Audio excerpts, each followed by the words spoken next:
Boa noite. Quanta gente nova hoje, diferente, que gente que eu conhecia, vi uma vez, gente que eu nunca vi. Como que é o seu nome? Bruna? É o Maurício eu conheço há quase 10 anos. Mas já é pegadinha, né? Você falar que eu não conheço. Conheço até demais. Bruna, bem-vinda. É a primeira vez que você veio no nosso refúgio.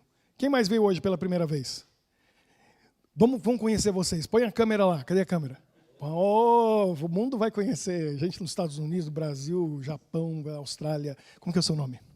Vânia. Bem-vinda. Marcelo. O homem que vai me emprestar essa peruca. Minha esposa passou aqui e ela falou assim, ó, quem dera, vai chegar o dia. Ela quer que eu fique grisalho. Estou bem devagar. Um dia eu vou chegar a ter essa... Mas não foi a neve hoje não, né? O frio e tal. Já é um bom tempo. Tá bonito, tá bonito. Tem alguém que é a primeira vez? Como que é seu nome? Marcos. Marcos, bem-vindo, Marcos. Você? César. Nós já nos vimos. Como que é o seu nome mesmo? Anthony. Olha que nome, rapaz. Anthony é nome de... Chama um nome chique. É? No Brasil, a gente não tem muito Anthony, tem Antônio. Bonito nome. Bem-vindos. Todos vocês que já estão acostumados a estar aqui com a gente toda semana e alguns que hoje, pela primeira vez, espero que vocês gostem da música, do louvor. Maurício caprichou hoje ali, né? Convidou os amigos e ainda falou, convidei vocês aceitaram. Eu estava só vendo ali ele fazendo os gestos, né? Que louvor gostoso, que música gostosa. Então, esse mês a gente faz assim no nosso refúgio. Todo mês tem uma série. E a série desse mês é Alfa e Ômega. Por quê? No livro de Apocalipse, Jesus diz que ele é o quê? O Alfa e o Ômega. De onde vem isso? Cadê os poliglotas aí? Que língua que é essa? Alfabeto grego. Né? Que o Novo Testamento foi escrito em grego. Jesus falava grego, apesar dele falar aramaico e hebraico também. E aí ele quis dizer o seguinte, ele explica, ele fala, eu sou o princípio e o fim. Ele é tudo. Jesus é tudo, ele é o começo e o fim. Se ele fosse falar no nosso português, ele ia dizer, eu sou o A e o Z. E ele falou, sou o alfa e o ômega. E é legal que não traduziu, deixou o alfa e ômega, né, que são as letras do alfabeto, de onde vem... O termo alfabeto vem do grego, porque é alfa, beta, gama, delta. Alfabeto vem das duas primeiras letras, alfabeto. E ele falou que ele é o começo e o fim. Será que ele é o começo e o fim na nossa vida? Será que você está deixando ele ser tudo para você? No começo ele está lá e no fim ele está lá. Ele quer ser o começo e o fim, ele quer ser tudo na nossa vida. Então, nesse mês, a gente vai ver como ele quer fazer parte da nossa vida, ele quer ser o começo e o fim. Se você perdeu alguma das séries, aí você vai lá no YouTube do Nosso Refúgio, tudo junto, minúsculo, coloca nossorefugio.be no YouTube. Vai cair no nosso canal, aí vai ver todas as séries. A gente começou há quase um ano, desde janeiro desse ano, então a gente já está entrando na 12ª série, é isso mesmo? Quem que está acompanhando lá? É uma por mês, certinho, né? Então estamos indo para a 12ª. Tem outras lá bem interessantes. E tem uma que chama assim, série Resgate, onde eu conto 4 histórias de resgates bem-sucedidos. Quando conseguiram resgatar pessoas que sofreram acidentes, um é naufrágio, o outro é um avião que caiu, situações complicadas e conseguiram resgatar. E hoje eu quero contar uma história, e já vou dar o spoiler, já vou contar o fim da história. Foi um resgate impossível. Não deu para acontecer, não deu para resgatar. E eu vou pedir para colocar a imagem ali, que eu quero contar essa história para vocês. Mas antes eu quero perguntar uma coisa. Alguém aqui sofre de claustrofobia? Não consegue ficar em lugar fechado, apertado? Tem gente que tem pânico. Pânico de estar em um lugar... Já aconteceu com você? De estar num lugar muito apertado? Quem sabe a pessoa tem claustrofobia, mas nunca teve na situação claustrofóbica, né? Eu ano passado, passei numa situação assim. Eu acho que a minha pressão, que tem alguns anos que ela está subindo, eu tenho que controlar com remédio, está melhorando. Mas eu acho que a minha pressão estava alta, eu estava voltando de Israel para Bruxelas. E quando eu entrei no voo, eu estava na janela. E tinha um casal do meu lado, mais velhos que eu. E eu comecei a sentir, porque aqui, no cantinho, com a janela... Você já viajou na janela, né? É bom pela vista, mas eu estava me sentindo sufocado. Era a temperatura, estava quente, eu não conseguia respirar e eu me senti sufocado. Tava assim, claustrofobia mesmo. Eu comecei a sentir aquilo, estava ruim, que eu tive que pedir para eles para trocar de lugar e eu pedi para ir no corredor. Porque no corredor tem muito mais espaço, tem muito mais ar, eu ia me sentir melhor. E aí o senhor que estava ali, o casal, o senhor não queria, não. Ele gosta de corredor. Eu expliquei, falei, olha, a situação está feia. Vamos ter que chamar aqui o socorro, porque eu estou numa situação ruim. Não, tá bom, a gente troca e tal. E trocou. Aí, o que você está sentindo? Eu expliquei. E eles nunca tinham sentido aquilo. E acho que foi a primeira vez que eu senti aquilo mesmo. Eu estava me sentindo sufocado. E aí eu fui contando para eles, vocês moram na Bélgica? Não, a gente é daqui de Israel, a gente está indo lá visitar. Eu falei, então, peraí. Vocês vão em tal lugar, vão em tal lugar. E comecei a dizer, onde eles tinham que ir, o que eles tinham que ver em Bruxelas.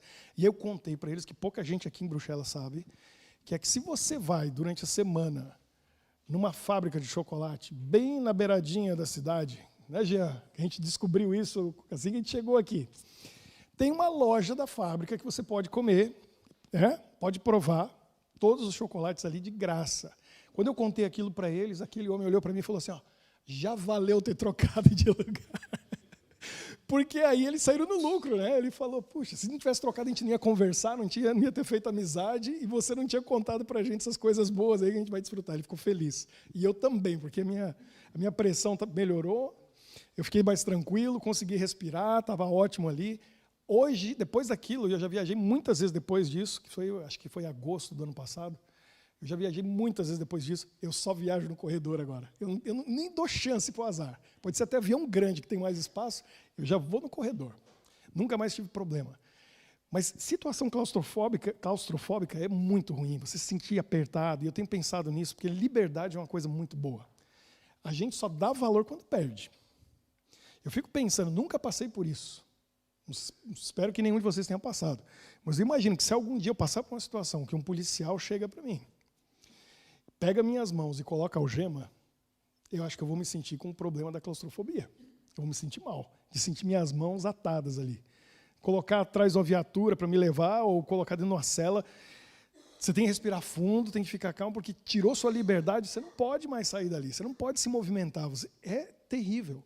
Agora, imagine pessoas que gostam disso e que se colocam numa situação dessa de propósito. Eu não entendo o que passa na cabeça de uma pessoa. Vou mostrar para vocês a história do John Jones. Triste história de John Jones, um resgate impossível. Sinceramente, eu acho que vocês vão concordar comigo. Eu não entendo como certas pessoas têm prazer em fazer certas coisas. E talvez você goste disso, ou talvez você tenha um amigo, alguém que você conheça, que gosta de esporte radical e gosta de fazer algumas coisas porque dá adrenalina. Mas tem coisa para mim que, primeiro, é loucura. E, segundo, beira a, vamos colocar de um jeito bonito, né? Falta de sabedoria ou inteligência. Porque eu não arrisco minha vida. Minha vida é muito preciosa. Eu não coloco minha vida em risco para sentir um prazer momentâneo. Então, tem gente que gosta de pular de bug jump. Quem já pulou? Alguém já pulou? De uma ponte, com aquele elástico ali que a gente confia que não vai arrebentar, né? Quantos já arrebentaram e quanta gente já morreu. Tem gente que pula de paraquedas, esse era meu sonho quando eu era adolescente, porque eu achava que eu nunca ia morrer, até que a gente começa a ver que tem paraquedas que não abre, a gente se liga e fala, eu deixo isso aí para outra vida, porque nessa aqui eu não vou pular de paraquedas. Tem um mais maluco que pula sem paraquedas, né? Quer dizer, com o paraquedas fechado e vai fazer skydive, né? E vai fazendo aquilo e tal, e centenas de metros ali, até que abre o paraquedas lá embaixo. Alguém já fez isso? Não? Maluco, né? Para mim é maluco. Eu e a Michelle, a gente morou no Japão por 2 anos, que eu fui missionário lá, e a gente estava pertinho da Austrália, pertinho. Estava mais perto da Austrália e da Nova Zelândia, que não é tão perto. Do Japão na Austrália, para a gente que está do lado de cá no Ocidente, é a distância do Canadá na Argentina. Você vê que é longe. Mas eu falei para ela assim, se a gente não for agora atravessar o mundo para vir aqui, a gente não vai. Então vamos aproveitar. A gente foi. Chegamos na Austrália, aí eu convenci ela, falei, Nova Zelândia é do lado. 3 horas de voo da Austrália. Mas para nós é do lado, né? Porque quem está aqui vai viajar quantas horas? É 1 dia de viagem, 2 dias de viagem, melhor, até chegar lá. E a gente chegou no país dos esportes radicais. E lá o pessoal faz tudo isso. É loucura. E a gente descobriu por quê? Porque não tem país mais tranquilo no mundo. É lugar para aposentado. Super tranquilo. E aí, para atrair turismo, que é lindo, o país é lindo, né? Quem assistiu O Senhor dos Anéis descobriu a Nova Zelândia. É lindo. Montanhas de neve, aquela coisa maravilhosa, natureza linda. E é o país dos esportes radicais. Aí a gente falou, o que a gente vai fazer? A gente tem que fazer alguma coisa, porque a gente veio aqui, não vamos fazer nada. Eu falei, ó, skydive eu não faço, bungee jump eu não faço, essas coisas loucas eu não vou fazer. Aí a gente fez rafting, né? Você entra numa balsa e você vai numa corredeira e vai assim, e a gente pegou um capacete, colete, salva-vidas, bater a cabeça, quando você vai desmaiar, você não vai afogar. Mas tinha, no rio que a gente pegou, a cachoeira mais alta do mundo, onde é permitido fazer o rafting. Deve ter maluco que faz no lugar, 7 metros a cachoeira. Então dá um pouco mais de 2 andares, né? Ou um prédio de 2 andares. E a gente tem a foto, a gente assim, ó. Quem foi lá em casa deve ter visto a foto. Quem for, vai ver. Está lá na parede assim, ó. O rafting está. E a Michelle é que estava responsável para não deixar virar. E ela fala até hoje, né? Não virou. Ela deu conta do recado. Se virasse, a gente recebeu um treinamento. O que fazer caso vire? Não virou. Mas foi uma situação tranquila e não tinha muito risco. O risco é pequeno. Mas o que esses camaradas fazem? A família do John, 26 anos de idade na época, eles moravam, a família do estado de Utah, nos Estados Unidos. Já esteve lá, já? Utah? Eu passei por lá. É deserto. E por ser deserto, tem montanhas e tal, e tem deserto, tem muitas cavernas. Eu gosto de visitar cavernas. Você já visitou alguma caverna? Quem que já visitou? Levante a mão. Tem alguns. É muito legal visitar caverna. Cavernismo é uma coisa... Eu já tive a oportunidade de ir numa das mais famosas no Brasil, que é a Caverna do Diabo, no estado de São Paulo. Porque tem um estalagmite, que parece a mão do diabo, assim, aí, lugar bonito, deram o nome de Caverna do Diabo, porque tem uma mão parecendo assim, vindo debaixo da terra, né? Está vindo lá do inferno. E deram o nome. Linda a caverna. E conhece? Já esteve lá? Kaiser já esteve lá. Já esteve lá, já? Bonito, né? Muito bonito. Nos Estados Unidos eu fui em cavernas. Eu sei que na Bélgica tem cavernas muito bonitas, eu não fui ainda. Tem umas que tem rio dentro da caverna. Vale a pena. Eu já visitei grutas, é lindo você visitar. E a regra do cavernismo, são 3 regras. Isso é muito importante saber. E eu acho linda a frase, eu até coloquei num dos meus livros, que diz assim, na caverna só se quebra o silêncio. Não é para quebrar nada, só se quebra o silêncio. Não se deixa nada, só pegadas. Faz sentido, né? E não se leva nada, a não ser fotografias.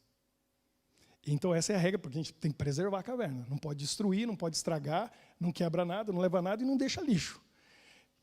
Agora, tem uns camaradas malucos, como o John Jones, a família dele, que gostam de explorar caverna, mas vão explorar cavernas tremendamente apertadas, que é claustrofóbico o negócio. Mas o que aconteceu?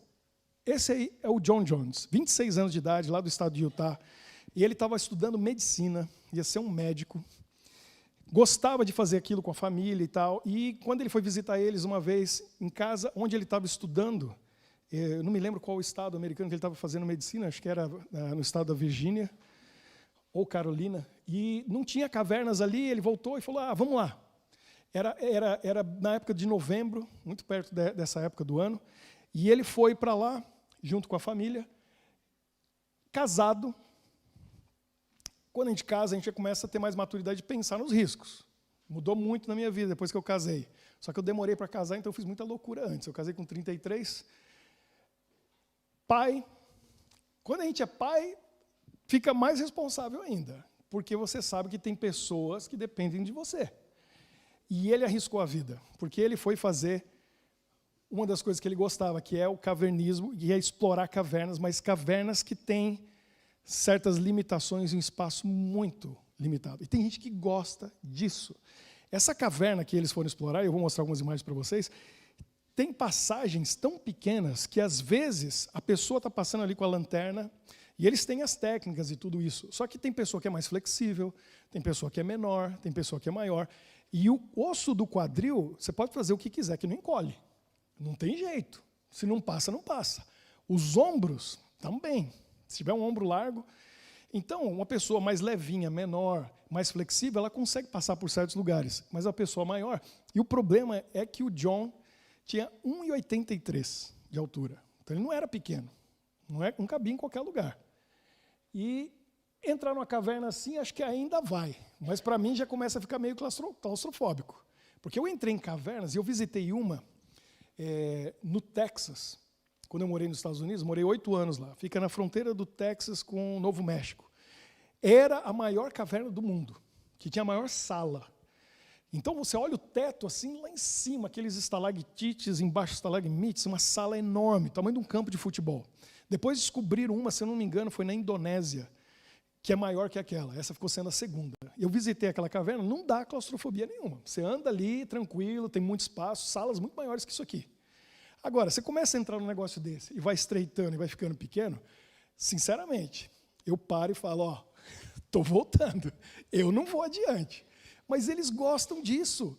Tem uma passagem ali, nessas cavernas, que ela é tão estreito que eles chamam canal do nascimento. Porque depois que você passa por ali, parece que você está saindo do útero materno e você está nascendo, de tão apertado que é. Eu não entro num negócio desse, mas eles entravam. Então, essa caverna chama Nutty Putty, está o nome aqui em cima em inglês. Então, você vê, ela tem salas maiores, grandes, lugares, e essa é todo o mapa dos caminhos. Mas tem lugares, esse aqui é a passagem do nascimento, que a pessoa passa ali e é o tamanho do corpo dela. Ela vai espremidinha. Se for alguém um pouco maior, um pouco mais saudável, bem alimentado, não passa, nem entra. Não vai, porque não vai passar. E eles passavam por ali, e eles gostavam disso. E o que aconteceu? Olha só, às vezes acontece da pessoa ficar presa.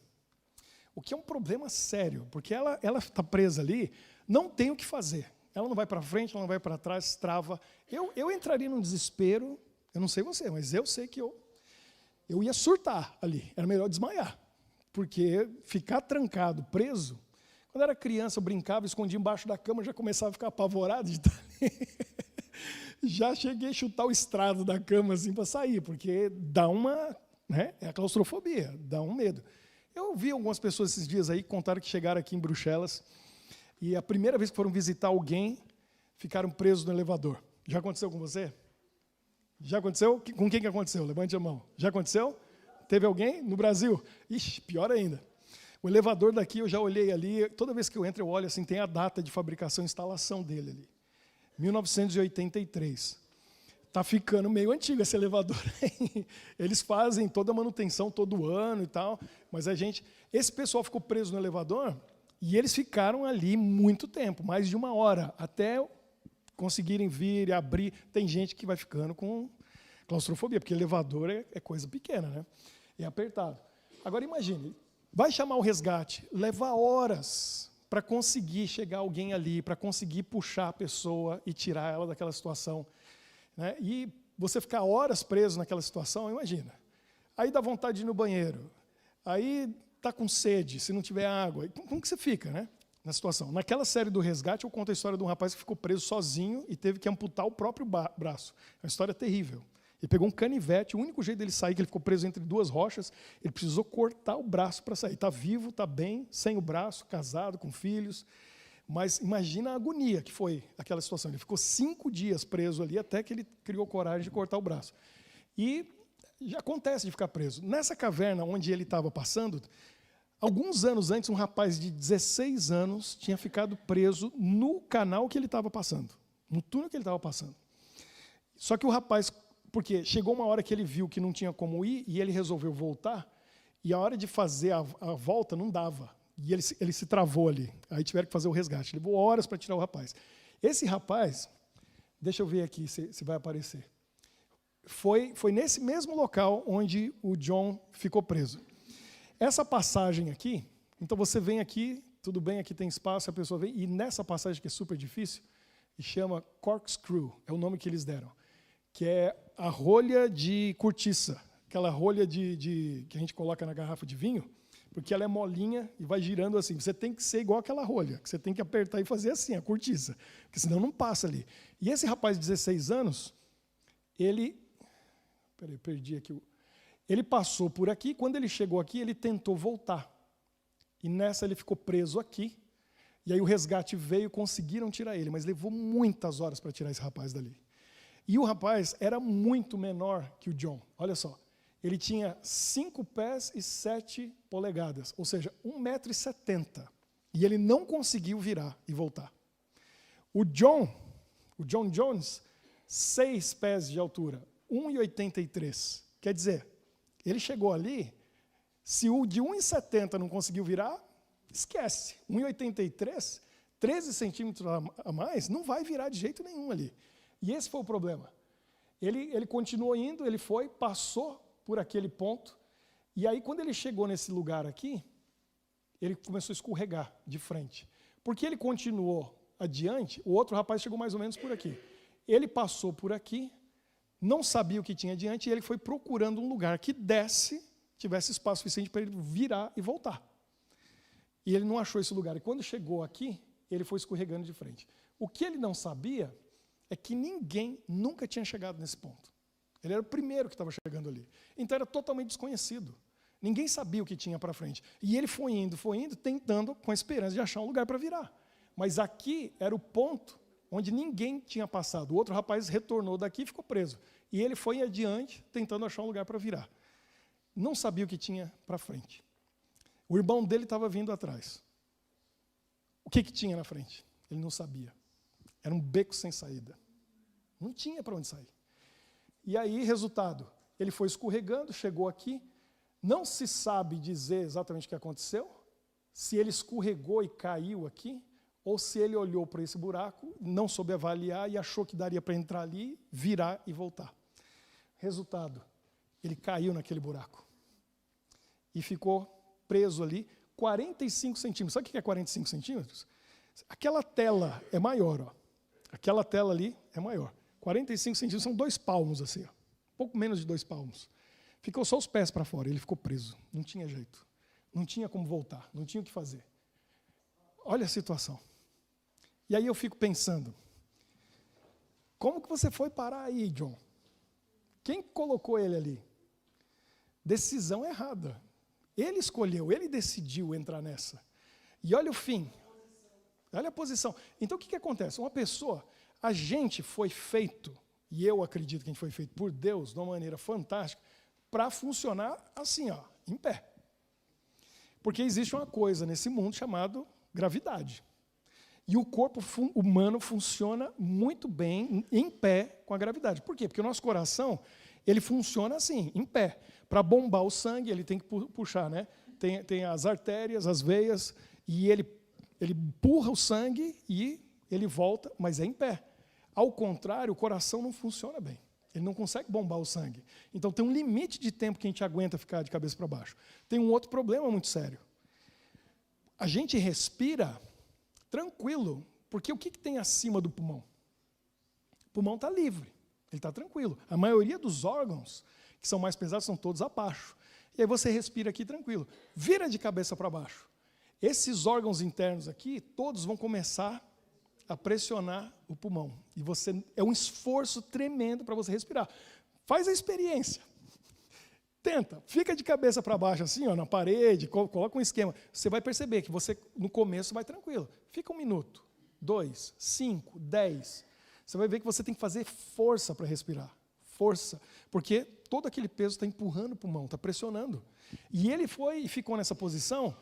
E aí ele já gritou, quando ele começou a escorregar descendo, ele já gritou para o irmão dele, volta, não me segue, vai para trás, volta. E aí ele começou a gritar ao irmão nessa situação, o irmão foi lá. E aí ele começou a falar com o irmão, ó, eu não tenho como sair. E o irmão foi buscar resgate. E aí passa 1 hora, 2 horas, 3 horas, 4 horas, 5 horas, e o pessoal apavorado, porque eles estavam tentando achar um meio de tirar ele dali, e eles calcularam e falaram assim, ele deve ter no máximo 9 horas de vida. É o limite. 9 horas ele vai morrer.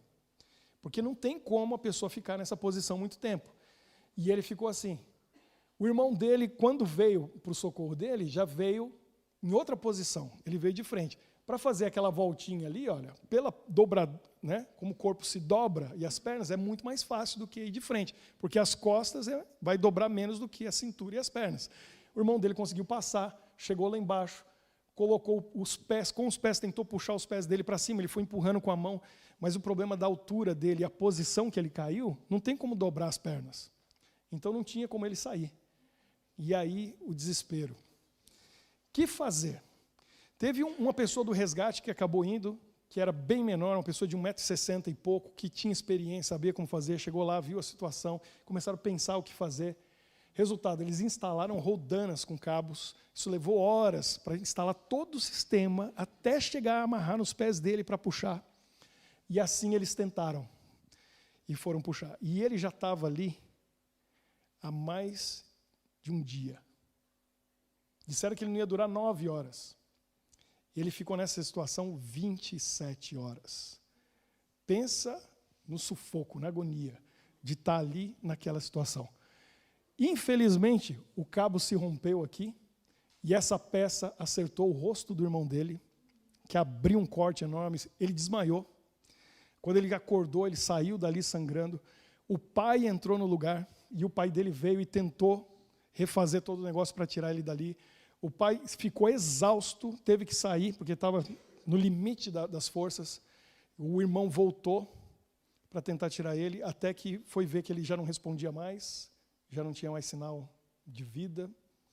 E aí tiveram que falar, vão ter que chamar um médico para ver, porque não tem como resgatar, e não tem como tirar. E ele, infelizmente, morreu nessa situação, nesse momento, daquele jeito, depois de 27 horas, nessa posição. Eu fiquei pensando a respeito disso. O que eles fizeram? O que já devia ter sido feito desde sempre. Trancaram aquela caverna com concreto, foi feita uma placa com a foto dele, contando a história dele, um pouquinho dele, a data de nascimento, da morte, uma homenagem ali para ele, ele ficou para sempre ali. Ninguém mais entra naquela caverna. Mas eu fiquei pensando, se eu estivesse ali, eu soubesse daquilo, e alguém dissesse, você tem que entrar lá para resgatar ele. Eu sei que é para salvar uma vida, mas eu não ia entrar. Eu não sei você, mas eu não entrava lá. Porque eu ia acabar ficando lá com ele. Então eu não ia entrar. Não é que eu não me importe. Não é que eu não me importe. Claro que eu me importo, mas eu fico pensando, esse indivíduo entrou ali porque ele quis. Ninguém obrigou ele. Ele se colocou naquela situação. Quem que entrou? Quem que entrou e saiu e tentou de tudo para resgatar? O pai e o irmão. Porque era quem mais o quê? Se importava com ele. Era quem realmente se importava. Eles arriscaram a vida deles. E arriscaram mesmo, porque correu o risco deles ficarem lá junto e morrerem. Mas eles tentaram tudo o que eles puderam para tirar o John de lá, porque é meu irmão que está aqui. É meu filho que está aqui. Eles se importavam de verdade. Então eles foram lá se arriscar para poder tirar o John dali. Infelizmente, não adiantou. Não conseguiram. Uma pena, uma história triste, né, que não teve um final feliz. Mas eu fico pensando na nossa vida, e quando eu vi essa história, eu fiquei pensando, quantas vezes uma situação similar como essa, não literalmente, mas na nossa vida, a gente toma a decisão errada, e a gente faz coisas que não devia fazer, entra em encrenca, e a gente não tem como sair. A gente está num beco sem saída, porque tomamos decisões erradas. Ninguém obrigou a gente a entrar naquela situação. E a gente pode pensar em 1000 situações. Você pode pensar na sua vida, vida de parentes, de amigos. Você pode pensar em pessoas que já passaram por isso. A pessoa se colocou naquela situação. Ela entrou naquele problema. E aí muita gente olha para a gente e vai dizer o que eu estou dizendo do John, né? Vai dizer assim, quem mandou entrar nessa? Entrou porque quis. E agora? Se vira. Mas não tem como se virar. Não tem como se virar. Mas a pessoa olha para a gente e fala isso. Se vira. Quem mandou você entrar nessa situação? Né? Ninguém te obrigou. Quem realmente se importa? Quem realmente se importa com a gente quando a gente está numa situação dessa e a gente se coloca nessa situação? Quando eu olho para a Bíblia, quando eu olho para Jesus, eu vejo um Deus que se importa com a gente. Mesmo quando a gente não merece. Mesmo quando a gente se mete na encrenca por culpa nossa. Por culpa nossa. A gente entrou ali porque quis. E Ele não desiste da gente. Ele é aquele que arrisca a vida dele. E Ele vai lá para resgatar a gente. Sem se importar do tamanho da burrada que a gente fez. Fez mesmo. A gente foi tosco, ignorante. Devia ter ouvido o conselho. Não ouviu o conselho do pai, não ouviu o conselho da mãe. E eu fico pensando, você conhece histórias, quantas filhas que não ouviram o conselho do pai e da mãe, às vezes engravidou na adolescência, e às vezes o pai expulsa de casa, e fala, você não é mais minha filha. Já viu história assim? O momento que mais precisa de apoio, de ajuda, houve uma coisa dessa da família e é abandonado. Acontece. Mas Deus não desiste. Ele não abandona. Ele não esquece. Ele vai lá resgatar. Quantas vezes, os casamentos são destruídos porque alguém comete um deslize e aí acontece uma traição e a gente fica pensando, por que foi fazer isso?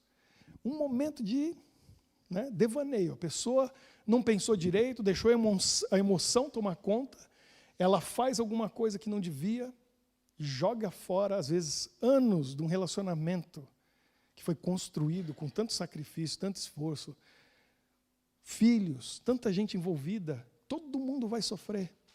E aí, às vezes, essa pessoa ela é o quê? Abandonada. Não tem ninguém para ir lá resgatar. Ninguém que se importa de verdade. Jesus, nessa hora, é quem está ali do lado. E ele diz assim, eu me importo. Não interessa o que você fez. Como que é a história do filho pródigo? Foi lá, abandonou o pai, abandonou a casa, traiu a família, gastou todo o dinheiro, voltou todo sujo e cheiroso, cheiro de porcos. O que o pai fez? Você é meu filho, eu me importo com você é meu filho. Deus olha para a gente e Ele fala, você é minha filha, você é meu filho. Não interessa a lama que você entrou nessa vida, não interessa o que você fez, eu nunca vou rejeitar você, eu nunca vou abandonar você, eu me importo. E aí a gente olha na Bíblia histórias e mais histórias de como Jesus se importava com cada detalhe. Eu olho para Pedro e seus amigos que iam pescar a madrugada inteira, estão lá pescando, e eram bons pescadores, Chegava de manhã, não pegaram nada. 2 vezes, o que Jesus faz? De madrugada, podia estar descansando, que ele estava cansado. Tinha alguém que trabalhava e cansava, era Jesus. E ele está lá de madrugada, fazendo um milagre, para dar os peixes que eles precisavam tanto para sustentar a família deles, para dizer para eles, eu sustento vocês são meus discípulos, eu cuido de vocês. Uma vez, em João, no capítulo 21, está lá a história, o que aconteceu? Jesus já estava na praia com um peixinho assado. Eles estavam com fome, trabalharam a noite inteira. Eles chegam, está aqui o peixinho, vamos comer junto. Ele se importava. Quantas vezes a gente vê Jesus se importando com as pessoas, de verdade? O que eu posso fazer para aliviar a sua dor? Para alguns era, Senhor, eu quero ver. Resolvido o seu problema. Vamos abrir seus olhos. O que eu posso fazer para aliviar a sua dor, seu sofrimento? Quero andar. 38 anos paralítico. Jesus falou, levanta, pega aí seu leito, vamos andar. Então, ele se importava, de verdade. E tem uma história na Bíblia que me impressiona, como que ele realmente se importava. Porque às vezes, você falar com um cego, um paralítico, realmente, qualquer um que vê, é tocado e acaba se importando. Eu estava no Brasil agora em outubro, e eu vi uma cena que tocou meu coração. Teve 2 vezes que isso aconteceu, assim, que eu realmente me senti tocado. Uma vez, uns quase 25 anos atrás, um pouco mais, eu estava em Joinville, em Santa Catarina. Eu peguei um ônibus na cidade e eu vi um menino subindo no ônibus. Ele só estava com um shortinho. Devia ter uns 10, 11 anos de idade, mas parecia, o tamanho era de 7. Dava para ver que ele era sofrido. Carregando um saco que quase era maior do que ele. Não sei o que ele tinha naquele saco, mas ele estava tentando ajudar a família, manter a família. Ele colocou aquele saco nas costas, subiu no ônibus, eu olhei para ele, o menino não tinha nada, só um shortinho, aquele saco. Quando ele olha para mim, ele era cego de um olho.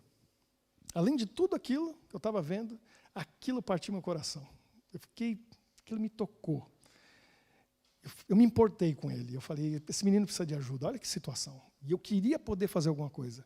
Agora eu estava, mês de outubro, no Brasil, estava vindo de São Paulo para Curitiba, para Ponta Grossa, uma tempestade. Vocês que estão acompanhando um pouco o noticiário, viram quanto choveu no sul do Brasil, pontes que foram arrancadas, rios que subiram, no Rio Grande do Sul, Santa Catarina, cidades inteiras assim, debaixo d'água.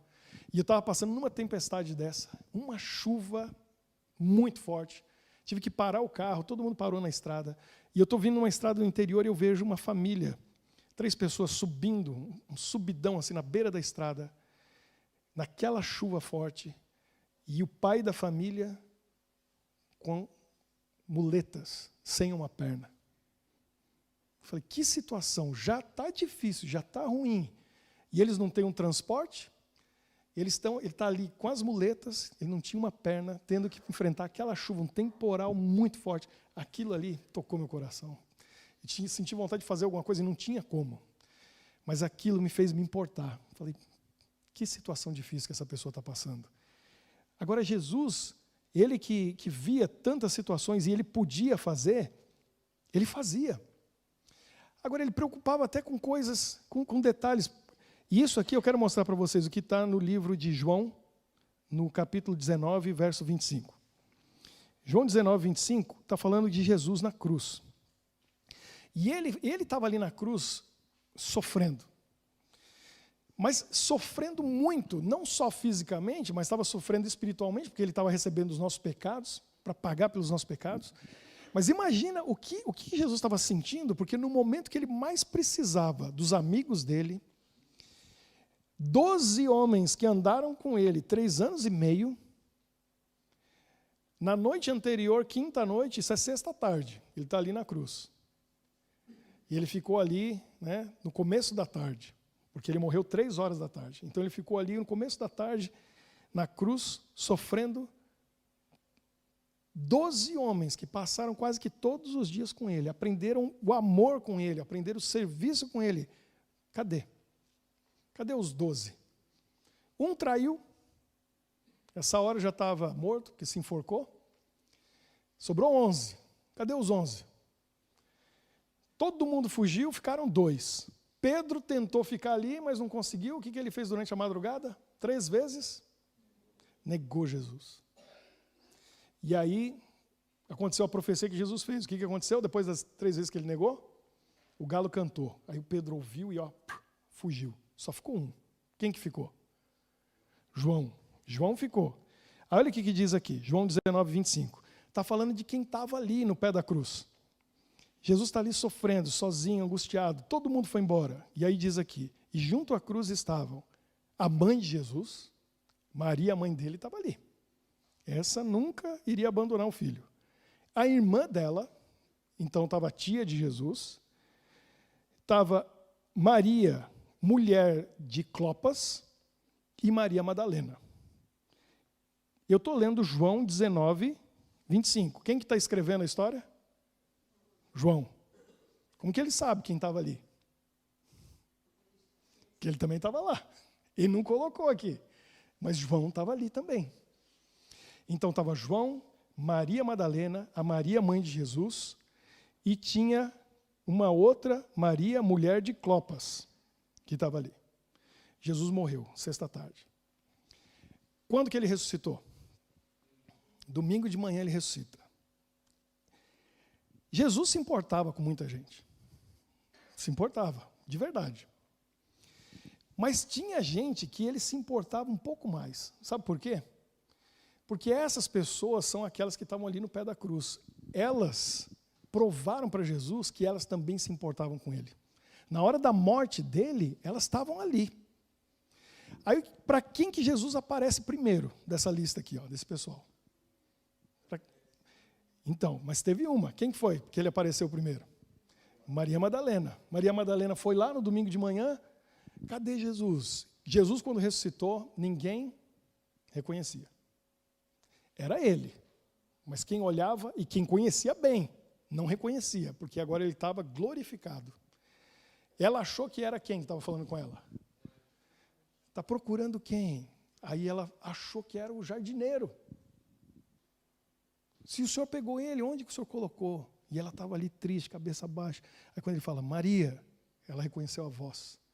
Mestre, ela vai abraçar ele e fala, não me abraça. Primeiro ele aparece para Maria Madalena. Para a mãe dele, com certeza a informação chegou. Porque depois, a gente olha no livro de Marcos, 2 anjos apareceram ali e disseram, vão e avise para os discípulos encontrar com ele lá na Galileia. Ele ressuscitou. Ele não está aqui, ele ressuscitou. Ficaram felizes, já estavam sabendo. Então, esse pessoal todo que estava ali, João ficou sabendo, já contaram para a mãe de Jesus, e Maria Madalena viu e conversou com ele. Foi a primeira que viu. Mas tinha uma outra Maria aqui, que está dizendo que era mulher de Clopas. Sabe o que aconteceu? Olha que interessante. Ela estava triste na sexta-feira, porque ela era discípula de Jesus, ela e o marido dela. E ela não ficou sabendo que Jesus ressuscitou. No domingo, ela foi embora de Jerusalém para Emaús, a cidade que ela morava com o marido. E eles estão indo embora no caminho, triste. Maria e Clopas. Ou, dependendo da tradução, Cleopas. Cleopas ou Clopas. Estão caminhando e, de repente, aparece alguém com eles. E aí agora a gente vai lá em Lucas. Quem está aí com o telefone fica fácil. Quem está com a Bíblia volta um pouquinho. Lucas 24, 18. Aparece um homem nesse caminho, começa a conversar com eles, e aí fala, por que vocês estão tristes? O que aconteceu? E elas olham, o casal, né? O homem, chamado Clopas, e Maria, olha para Jesus e fala assim, você não está sabendo o que aconteceu esse final de semana em Jerusalém? Olha, morreu o Messias. A gente achava, pelo menos, que era o Messias, né? Até ele morrer. E aí começou a conversar com eles, e olha lá, olha no verso 18.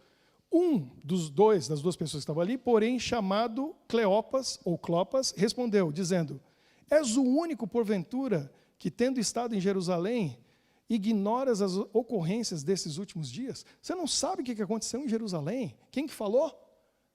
Cleopas, ou Clopas. Quem que estava ali? Eram dois. Cleopas e a esposa dele. Quem que era ela? Maria. João falou que ela estava onde na sexta-feira? Lá no pé da cruz, vendo Jesus morrer. Olha como ele se importa. Não podia chegar informação para eles depois? Ele ressuscitado no domingo, e ele fala assim, não, eu me importo. Eles se importaram comigo. Eles estavam lá na cruz quando eu estava morrendo, sofrendo, agora ele ressuscitou no domingo, falou com Maria Madalena, falou com os discípulos, vou encontrar com vocês, João, fica tranquilo. E aí ele vai lá pessoalmente, para conversar com a Maria e o marido Clopas no caminho para Emaús, e vai conversando com eles horas, explicando tudo a respeito dele, estava no Velho Testamento, quem ele era e que ele realmente era o Messias, e eles não reconhecem. Aí quando eles estão passando, chegaram na casa deles, aqui é a nossa casa, prazer conhecer vocês, foi bom conversar. Não, a conversa foi boa demais, você não quer entrar? Vamos jantar junto. Jesus não nega convite. Se convidar ele para a tua casa, pode ter certeza que ele vai. E ele entrou. E aí ele pede a bênção, pega o pão e ele parte o pão. E nessa hora, o que Deus fez? Abriu os olhos de Maria e Clopas. E eles viram quem estava ali. Quando eles viram que era Jesus, o que aconteceu? Desapareceu. E aí eles tiveram certeza mesmo que era ele. O que aconteceu? O caminho é uma descidona. E eles foram até chegar lá em Emaús. Nem comeram pão. Olharam para o outro, regalaram os olhos. Vamos embora voltar para Jerusalém. E voltaram, subiram todo o caminho de volta para contar para todo mundo. Ele ressuscitou. A gente viu. Ele se importa com a gente. Ao ponto de vir conversar com a gente, tirou toda a dúvida que a gente tinha, explicou tudo a respeito dele, entrou na nossa casa, abençoou e partiu o pão. A gente viu que era ele, e aí ele sumiu porque ele se importava com mais alguém e ele foi se encontrar com outras pessoas, em outro lugar. Esse é o Jesus que eu conheço. Esse é o Jesus que eu encontro na Bíblia. É aquele que se importa com todos nós. Ele se importa com todos nós. É aquele que, se a gente cair numa caverna por culpa nossa e ficar preso, ele entra lá para tirar a gente. Ele arrisca a vida dele, e ele provou isso. Porque ele veio aqui, não só arriscar a vida dele, ele veio aqui e morreu mesmo. Para a gente poder viver.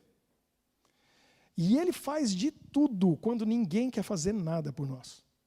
Quando a gente está abandonado, quando você sente assim, eu estou sozinho, estou sozinha, não tem ninguém me ouvindo, me escutando, não tem ninguém prestando atenção em mim, parece que ninguém se importa.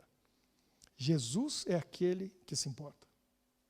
Ele é aquele que vai lá, onde você estiver. E não interessa se você está lá porque alguém colocou você naquela situação ruim ou porque foi culpa sua. Você pisou na bola.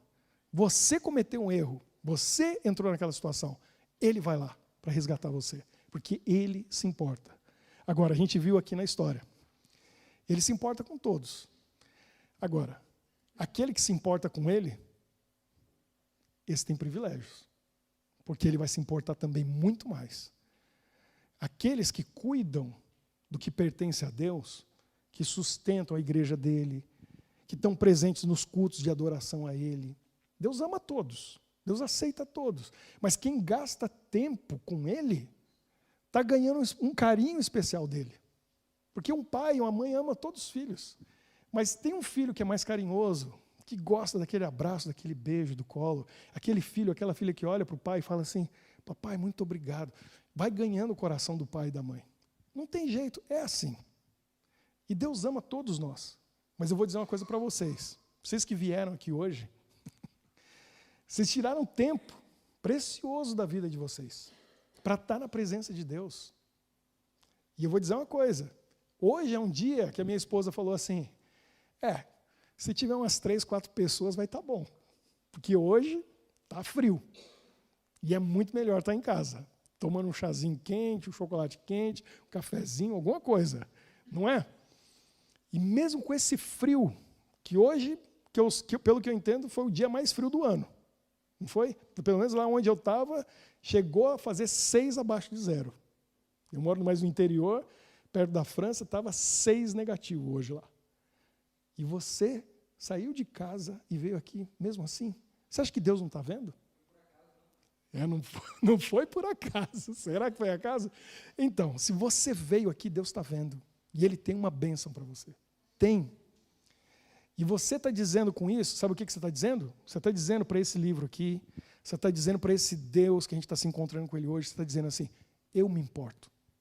Eu me importo. A ponto de sair da minha casa para ir na tua, ter um encontro contigo. Aí Deus olha para você, Emerson, e Ele diz assim, eu já me importava com você e agora, muito mais. Porque você está entendendo o meu amor por você. E isso é amor. Jesus veio e sacrificou. A gente, pouquinho, também se sacrifica. Enfrenta o frio, sai de casa, vem aqui, se encontra com Ele. Aí Deus diz, eu tenho uma bênção para você. Porque você se importa comigo, eu vou mostrar o quanto eu me importo com você. Vamos pegar essa bênção agora? Vamos receber? O que a gente faz agora então? Vamos fazer a nossa oração. Vem aqui. Esse é o momento da gente chegar aqui todo mundo juntinho, a gente faz o nosso círculo, a gente se abraça e a gente vai receber essa bênção de Deus. O Deus que se importa com a gente, de verdade. E a gente fazendo isso, a gente está dizendo, eu me importo também. Eu me importo. E hoje era o dia que eu imaginei assim, vai ter 3 ou 4, olha quanta gente está aqui hoje. Quanta gente se importa com esse Deus. E Deus, Ele se importa com a gente, de verdade. Ele é aquele que resgata a gente. Pode vir aqui. Chega aqui pertinho, a gente fecha o círculo aqui assim, para a gente fazer essa oração, pedir a bênção de Deus. Que bom que você veio aqui hoje. E eu garanto para você, você não vai sair daqui sem essa bênção de Deus. E ter a bênção de Deus é só o que a gente precisa. É tudo na nossa vida. Não se sinta só. Se você estiver sentindo, ninguém se importa comigo, tem um Deus que se importa. E Jesus, Ele provou quanto Ele se importa com a gente. Ele vai cuidar de você, Ele vai resolver seu problema, Ele vai ouvir a sua oração, Ele vai estar ali do seu lado no momento que parece que ninguém se importa com você e você está numa situação difícil que você mesmo se colocou pelas suas más escolhas, os erros que você cometeu. Eu já passei tanto por isso. E é o momento que a gente mais sente Deus perto da gente. Então vamos fazer essa oração e pedir a bênção dEle. Querido Deus, nós estamos na Tua presença nesse momento, entendendo que às vezes a gente comete erros, tomamos decisões erradas e a gente vai parar num beco sem saída. Uma situação que a gente não tem como sair dali. E às vezes ninguém pode ajudar a gente. Pessoas até tentam, mas elas são impotentes diante do tamanho do problema que a gente está vivendo. Às vezes pode ser um problema de saúde, um problema financeiro, um problema emocional, um relacionamento que está sendo destruído, está acabando. Às vezes é um problema espiritual, um pecado, um vício, uma luta que a gente tem e não consegue vencer. O Senhor se importa Jesus se importa. A gente sabe disso. E por isso a gente está aqui hoje na tua presença, pedindo a tua bênção, pedindo o teu amor no nosso coração, na nossa vida e a solução para os problemas. Porque o Senhor tem solução para tudo. O Senhor é o Deus que pode todas as coisas e a gente crê nisso. Por isso, Pai, abençoe cada um que veio aqui hoje. Cada pessoa que veio diante desse altar está orando aqui, pedindo a tua bênção, pedindo a solução, pedindo a tua presença. Esteja conosco na semana que está começando. Cada dia, cada momento seja um momento feliz, mesmo momentos difíceis, porque a gente não está sozinho, a gente está contigo. Dá a tua bênção para nós ao sairmos daqui, possamos ser cheios do teu amor para compartilhar com os outros que precisam também. Esteja com aqueles que estão online também em casa assistindo, que eles recebam também essa bênção e sintam a tua paz, o teu amor. Em nome de Jesus nós oramos. Amém. Deus abençoe todos vocês.